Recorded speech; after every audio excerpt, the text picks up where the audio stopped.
આપણે જન સેવા એ જ પ્રભુ સેવા વિશે નિબંધ લખીશું. તો ચાલો જોઈએ.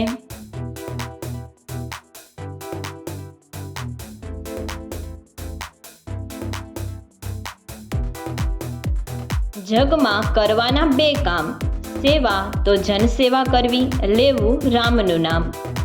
ઈશ્વરના આપણા પર અનેક ઉપકાર છે, તેથી આપણે ઈશ્વરના ઋણી છીએ. આપણે ઈશ્વરનું ઋણ અદા કરવા માટેના અનેક કાર્યો કરીએ છીએ.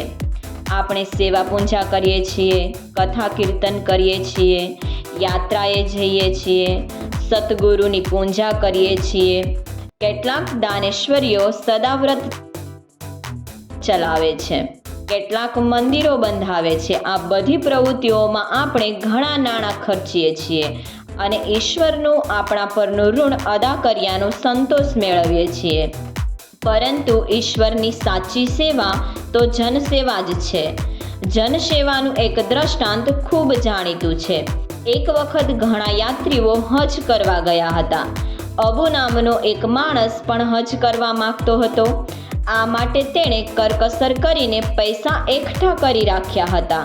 હજ કરવા માટે બધા યાત્રીઓ રવાના થવા લાગ્યા ત્યારે અબુના પાડોશીનો દીકરો અચાનક ખૂબ માંદો પડી ગયો. દીકરાનો બાપ ગરીબ હતો. અબુએ હજ કરવા એકઠા કરેલા પૈસા પાડોશીના દીકરાના ઈલાજ માટે આપી દીધા. તેથી તે હજ કરવા જઈ ન શક્યો. તેમ છતાં હજનું પુણ્ય અબુને મળ્યું હતું. જગતના બધા ધર્મો આપણને જન સેવા કરવાનો ઉપદેશ આપે છે. સ્વામી વિવેકાનંદે પણ આપણને આ સૂત્ર આપેલું, જન સેવા એ જ પ્રભુ સેવા. ઈશ્વર મંદિર, મસ્જિદ, ગુરુદ્વાર કે દેવળમાં રહેતો નથી, તે તો દરેક વ્યક્તિના હૃદયમાં વસે છે. એટલે જન સેવામાં જ ઈશ્વરના દર્શન થઈ શકે છે. મહાવીર, બુદ્ધ, ઈસુ, મોહમ્મદ પયગંબર વગેરેના હૃદયમાં અપાર કરુણા હતી.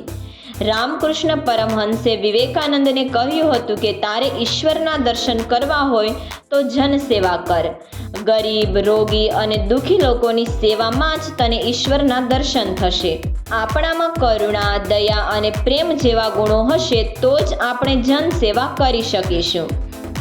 આપણા દેશમાં કેટલાય લોકોને પેટ પૂરતું ખાવાનું અને પૂરતા વસ્ત્રો મળતા નથી.